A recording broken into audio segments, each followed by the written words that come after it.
Jeff Greenfield has studied inaugural speeches for quite a while and really has looked back at some of the ones that really stand out in history. And Jeff, I'm curious to hear your impressions of today's speech by President Obama.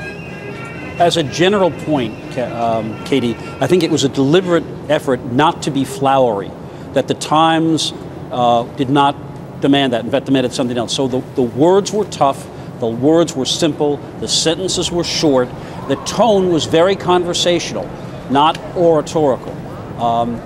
There are some echoes of FDR, set down the challenges, promised we're going to meet them.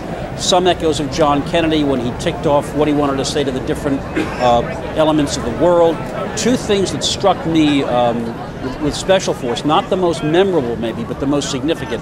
One was when he talked about government. And instead of saying, as Reagan did, that government is the problem, or that others might have said government solution, he said, the question isn't whether government isn't good or bad, but what works. If it works, we'll keep it. If it doesn't, we'll end it. That's a very kind of pragmatic message. The other one, and I thought this was quite telling, was when he invoked the old virtues, almost like the Boy Scout oath of charity and kindness.